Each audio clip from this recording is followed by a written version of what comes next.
મહાઠગ ભૂપેન્દ્રસિંહ ઝાલા અને જેને ટૂંક સમયમાં દબોચી લેવાશે. આ વાત કહી છે સીઆઈડી ક્રાઇમના એસપી હિમાંશુ વર્માએ. મહાઠગ ભૂપેન્દ્ર ઝાલાના બીઝેડ કૌભાંડમાં કુલ 3 એફઆઈઆર નોંધાઈ છે. જે મુખ્ય એફઆઈઆર છે તેમાં 8 પૈકી 7 આરોપીની ધરપકડ થઈ ચૂકી છે.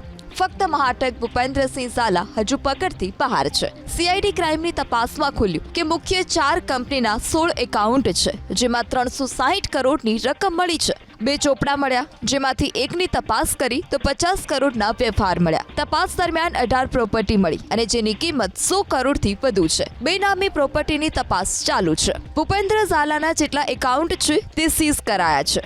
ભૂપેન્દ્ર ઝાલાના લોકેશનની પણ તપાસ ચાલી રહી છે. ભારતમાં જ્યાં જ્યાં છુપાયેલી માહિતી મળે છે ત્યાં સીઆઈડી ક્રાઇમ પહોંચી રહી છે. વિદેશ ભાગી ન જાય તે માટે લુકઆઉટ નોટિસ અગાઉ જ જાહેર કરાઈ છે. મહાઠગના કૌભાંડમાં રાજ્યના 8 જિલ્લાના 14,000થી વધારે લોકો ભોગ બન્યા છે. તો સીઆઈડી ક્રાઇમની ટીમે પ્રાંતિજના આસરોડા ગામની પ્રાથમિક શાળાના શિક્ષકની પૂછપરછ કરી. આ મામલે જિલ્લા શિક્ષણ વિભાગે પણ તપાસ શરૂ કરી છે. 2 અધિકારીઓને આસરોડા ગામની પ્રાથમિક શાળામાં મોકલાયા અને શિક્ષકનું નિવેદન લીધું.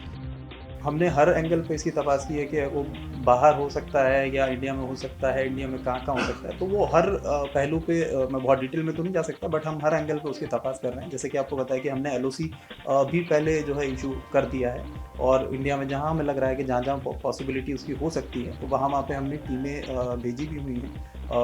उसके अलावा जो हम टेक्निकली जो हम उसको ट्रेस कर सकते हैं, तो हर एंगल पे मतलब तपास जारी है. तो मुझे ऐसी उम्मीद है कि शायद जल्दी वो आ जाएगी.